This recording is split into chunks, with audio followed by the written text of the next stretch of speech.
Good afternoon, everyone. Jill here with North Texas Vegetable Gardening, canning recipes, a little bit of everything, and things are starting to ramp up here at North Texas Vegetable Gardening. You can see that we have lots of things growing in the high tunnel. My seeds are starting to come up that I planted about 9 days ago. We have our peppers growing, we have our tomatoes growing, and I'm going to take you around and show you what's going on in the high tunnel, and then I'm going to show you what we're going to be doing here in the very near future. Looky here, guys, I've got lots of things germinating. So let's talk about what's starting to come up and what has not come up yet. So over here we have our Poblano peppers. And peppers are notoriously for being a little late on germinating, especially in the cool weather. But we do have some seed starting mats underneath these. And so I'm seeing lots of my seeds start to germinate. So let's talk about, look at these Roma tomatoes here. I got, guys, 100% germination out of the Roma tomatoes. Here are more, 100% germination. Here are my mortgage lifters. It looks like right now I got about 90% germination. Here, probably about 90, almost 100% germination. And then the Perone tomatoes have done just really, really well on germinating in these little seed trays. I'm very excited about this because we are going to fill this high tunnel up with lots of tomatoes. But over here are kind of my cool weather plants. I have my cabbages. I have some kale, some more kale coming up, some broccoli, and I have some of the salad mix coming up. I'm very excited about that. I'm going to move over here and show you what peppers have started to germinate. So the first ones to come up are the Serrano Peppers, guys. They are doing really, really good. Not yet at 100% germination, but they're coming up and I'm happy about it. And my banana peppers, you can see, starting to get some growth here. And I have some coming up over here, right there. So over here we have some jalapenos. I have one starting to germinate there, and then I have my bells. So we are going to watch these for the next couple of days. We're expecting some mild weather. You can see it's about 80 degrees here in the high tunnel. We have our growing mat set at about 80 degrees, so it's fluctuating. Oh, I'm so excited. Oh, and here I have a lemon tree started from seed, and it was given to me from a girl that I work with, so I'm excited to see how this does. So over here you can see my beets are doing really good. We did go ahead and pull up the turnips. Take a look at this picture of all the turnips we got. We got a really good harvest. So on down the line, onions that I transplanted, I did start these from seed, and I brought them on into the high tunnel, and they are looking really, really healthy and good. And look at my green beans. Now, I am seeing some buds on these and some little flowers. We are hoping to start seeing some green beans start to grow. Look at that. That is looking really, really good. Hoping to see some green beans start to come. I kind of didn't expect it, but I am happy with how the plants are looking so far. And the beets, you can see, are looking fantastic. And let's come on down here to my squash. Looky here. I got a little summer squash growing in there, so I'm waiting for a male plant to come out so I can go ahead and hand pollinate that, because it has been cool enough that we've not been able to open up the sides of the high tunnel to allow some of our pollinators in here, and we do have them. We are seeing quite a few bees, but anyway, I am just so excited, guys, about how everything is turning out. I'm going to take your attention over here to our bell peppers and our jalapeno peppers. Now, I want to note, and I want to make sure and let you guys know that these plants are almost a year old. And so they're kind of struggling, but I'm still getting some very beautiful bell peppers in January off of these plants here in Texas. Our nights are getting down to close to freezing, if not below freezing. So my husband's been real good about coming out here and making sure everything is covered. But look at these jalapenos.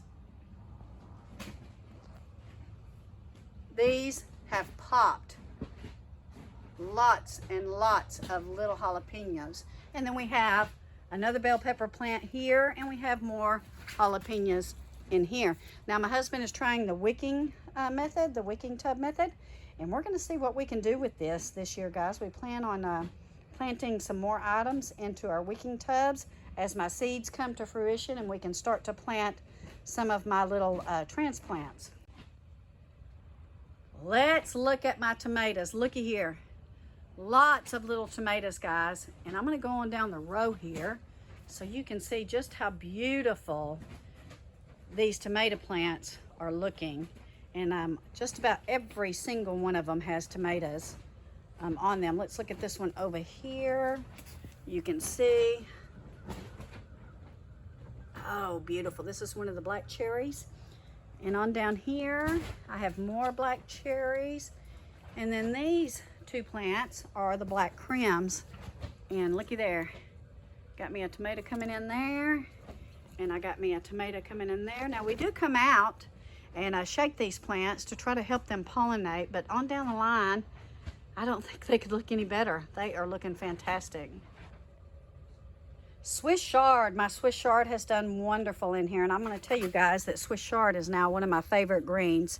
This Swiss Chard that we have is a very buttery, light flavor, and we have eaten it in so many things. We've eaten it in our salads, we have sauteed it, we have put it into soups, and I can't be more happier with how this Swiss Chard is. If you're not growing Swiss Chard in your garden, you need to. And my lettuce is getting ready to, it has already bolted and it's getting ready to seed. So I'm going to go ahead and let this seed so I can save these. And this is my salad mix lettuce. It's probably going to get ready to bolt here, but I still got quite a bit of greens down here that we can have us a nice fresh salad this weekend. Here is another red romaine getting ready to bolt. My cabbage is finally starting to form some heads. They are looking pretty good. I can't wait for this cabbage, and my broccoli is getting ready to seed. So I'm going to go ahead and let this seed, and then I will save my seeds for next year. So I have a really nice size head of cabbage here. And then, of course, my kale has just loved it in here. It has also loved it in my outdoor raised beds. And you can see we've eaten quite a bit of that. So let's go on down and just kind of give you a good view and a good rundown of what is growing here at North Texas Vegetable Gardening in January. Today is January the 29th. So as you can see, lots of things have been going on here. My husband has been very hard at work inside this high tunnel. We have really enjoyed it. We have really enjoyed coming out here on cold days and seeing the nice greenery and everything that is growing. So this weekend's going to be a very busy weekend. We're going to put some more seeds in our seed starters because we are going to blow this high tunnel up. In fact, my husband's going to start building a raised bed over there on the north wall. He's going to start that tomorrow, so that'll probably be finished by Sunday, just in time for me to get some seeds in the ground there, and maybe some of my seed starter trays or my seed starter plants in that raised bed. And then when all of this comes to fruition, we will put a raised bed on this north wall. But again, we wanted to go ahead and try to grow in the ground, because if you go with the USDA NRCS program, you have to grow your plants in the ground. You cannot grow in raised beds, and you cannot grow in pots. So we wanted to make sure we could do that before we committed ourselves to go ahead and get in a second high tunnel, which we expect to do this year, early this year, maybe by March. Beautiful, beautiful stuff going on. If you're not growing your own food, I cannot emphasize to you guys even more that you need to do that. You need to start some seeds. You need to find you a garden place, and you need to start getting ready to plant. Callaway's and Home Depot, they all have a good variety of already started plants if you're going to wait till around March or April to plant here in Texas. But we choose to try to grow our own. It's much cheaper, and we can get a little bit better selection of what we're going to grow. Lots of things going on in the raised beds. Those are going to be filled up too. I planted some carrots last weekend, and I planted some of my onion starters. I did start my onions from seeds, and so we have transplanted those in some raised bed, in a raised bed up there. My garlic is doing good, and then I have an outside raised bed where I have some more Swiss chard, some more cabbage, some more kale. Lots of things growing, and you want to try to do that too. So anyway, stay with us. It's starting to ramp up. Springtime is right around the corner. If you're planning on growing your own plants from seed, now's the time for you to get going on that. Find you a good sunny spot in a kitchen window or on your back porch, especially here in Texas, because some of our days, we're getting up into the 60s and lower 70s. but the nights are cold. So if you do start your seeds outside on a back porch or something, you want to bring them in at night. But anyway, we appreciate each and every one of you. Thank you for watching. I look forward to talking to you more. Please comment below on what you're going to be growing this year and what steps you and your family are taking to be a little bit more self-sustainable. I'm very interested in hearing that, because it is more important now than ever that we all try to become as self-sustaining as we can. And check out that victory garden video I did last year, guys. You want to get a victory garden going. Take care, God bless, have a wonderful weekend, and we will be in touch in the next couple of days.